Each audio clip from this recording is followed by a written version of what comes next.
Hello and welcome to this B1 Usability Package e-learning session. Today we are going to be looking at how to install and set up the server component. Let's have a quick look at what the server component actually does. The server component needs to be installed on one of your servers, and it would then read out schedule from the SAP database. This allows you for automating tasks that you would normally have to run from within SAP. This can be things like sending out emails using B1 Pin Delivery, automated import of exchange rates, or things like syncing your contact information to MailChimp. Schedules are all set up from within SAP, and you need to install the server component on one of your servers. For the server component to actually work correctly, there are a few requirements that you need to fulfill. First, you need to install it on a Windows server. The server component works with both the HANA database and the MS SQL database, but you need to install it on a Windows server, and this can be a terminal server or directly on the SQL server. If you're going to use B1 Pin Delivery, you need to have the Crystal runtime installed, and you need to have access to the network path where you actually store the Crystal reports. The DI API also needs to be installed, and this needs to be the 32-bit version. For the server component to actually write to a log, you need to have read and write access to the log folder, and this folder is found inside the install directory. The server component needs to be the same version as the B1UP add-on, and this is a requirement that you need to fulfill. If it's not the same version, you'll get an email stating that you either have to upgrade or downgrade the B1UP add-on. If you're going to use the B1 Time Task Web Access, you need to have the DR server installed, but this is only a requirement if you're going to use the B1 Time Web Access. I will now go through a demo showing you how to actually do the installation of the server component. First, you need to find the B1UP installation folder for the version that you have currently installed.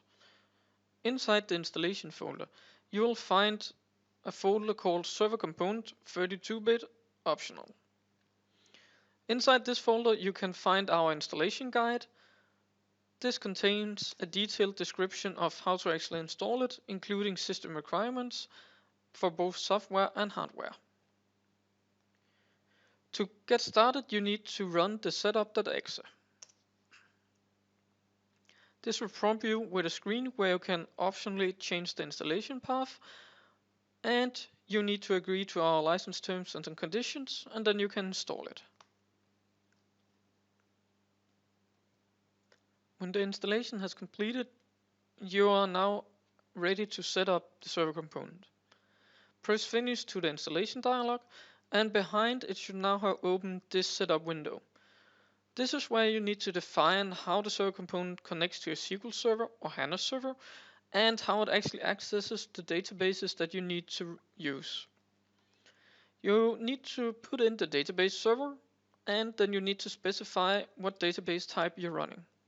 You also need to specify how to actually log into the database, and you can optionally use the Windows authentication, but if you do this, you need to make sure that the local account on this machine actually have access to the databases. I'm going to go ahead and log into the system. And you can optionally specify proxy information. The proxy will be used for accessing the internet, for example, if you need to use the automated exchange rate feature. Press next, and then you got the email setup screen. The email setup screen allows you to set up how the server component should notify you if something unexpected happens. It's very important that you actually set this up, otherwise you will only be able to see that something goes wrong by using the logs. If you set this up, you'll actually receive emails when something goes wrong. It's a good idea to actually use a unique from email here, so that if you have multiple servers in your company, you actually know what server this is being sent from.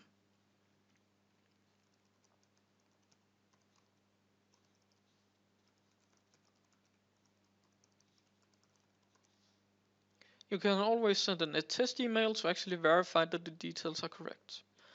After setting this up, you are prompted with the B1 Time Task screen.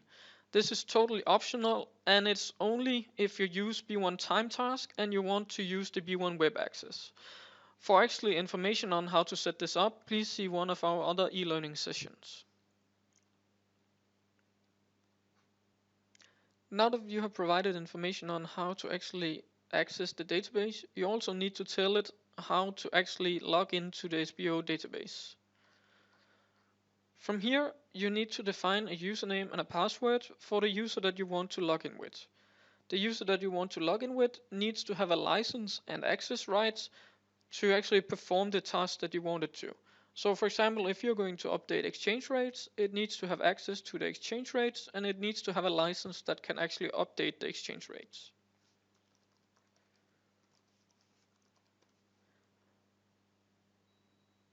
After providing the details, it will try and log into the system and it will show an OK status if the details are actually valid.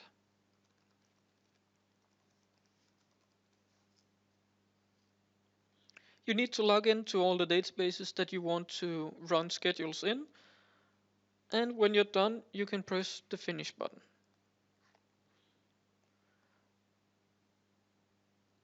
You can open the wizard again to make changes by searching for B1UP on your system. This will bring up the B1UP server component, and it will reopen this window where you can activate the wizard again.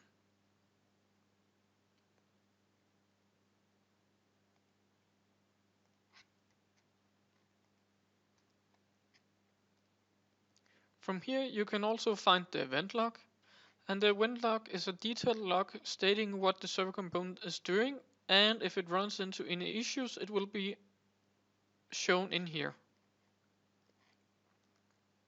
You can also find the schedule tester, and this will be explained in a later video.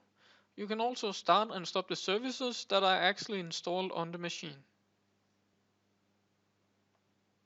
When it's time to actually upgrade your B1UP and the server component, you need to first install the B1UP add-on. After doing this, you can upgrade the server component by running the installation that comes with the B1UP version that you have installed. This will upgrade the server component and the versions will now match.